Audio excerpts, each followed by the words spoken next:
Quoi?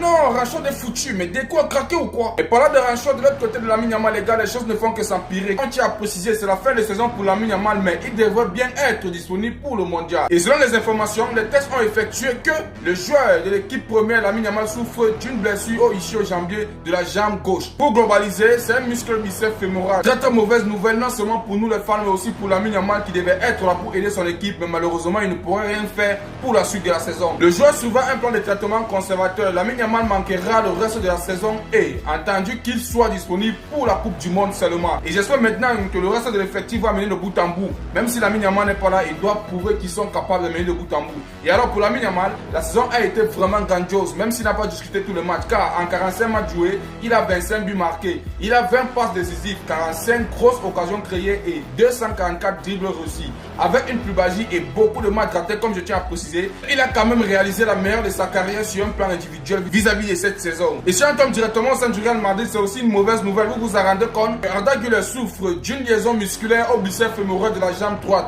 C'est une mauvaise nouvelle. Et comme ça ne tarde pas, même Militao sera forfait pour la suite de la saison, quand on tient à préciser. Et d'ailleurs, Militao souffre d'une liaison musculaire au biceps fémoral de la jambe gauche. Donc ce qui veut dire les gars se sont partagés quoi. L'autre a plus droite, l'autre a plus gauche. Vraiment très mauvaise nouvelle. Que ce soit pour le FC Barcelone ou bien pour le Real Madrid. Vous savez très bien que même si on se taquine, le mieux c'est de voir nos joueurs sur le terrain en train de discuter pour que le classique puisse être sucré. Mais quand on ne les voit pas, mais les gars c'est pas bien. On doit se titiller, c'est vrai, mais voir les joueurs malades c'est pas quelque chose de bon. Si on continue directement avec la fête du Real Madrid, les gars on tombe directement sur Arbeloa. Arbeloa sur le live de Mbappé sur un post évoquant l'arrivée de José Mourinho au Real. Alors Arbeloa tient à préciser, je m'en fiche, il peut aimer la publication de José Mourinho ou de Julien Robert. Et alors, j'espère que c'est une intrigue malade. Pour ceux qui ne savent pas, regardez très bien ici. On constate également que Mbappé a liké un post disant que José Mourinho pourrait devenir l'entraîneur du Real Madrid. Il a liké et on a posé la question à Arbeloa, c'est ce qui balance là-bas. C'est pas bien du tout. Moi j'arrive à comprendre Mbappé. Si Mbappé veut que José Mourinho puisse arriver en tant qu'entraîneur, c'est parce que le gars veut de la discipline.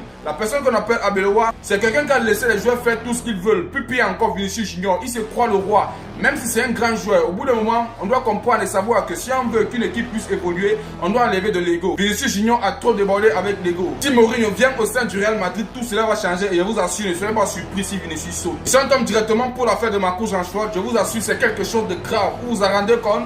Le directeur sportif du FC Barcelone, qui est très bien déco, préférerait dépenser 60 millions pour un nouvel allié plutôt que de conserver Marcus Rashford avec son salaire élevé actuel. Je pense qu'il a essayé de réfléchir avec sa tête cette fois-ci. Mais au bout d'un moment, c'est trop tard. C'est trop tard parce qu'ils ont trop vendu le rêve à ce monsieur et maintenant le voici qui se voit parti comme ça. La question que moi je me pose, pourquoi ils n'ont pas fait ça depuis? C'est maintenant qu'ils viennent faire ça. Vraiment grosse chose à Marcus Rashford.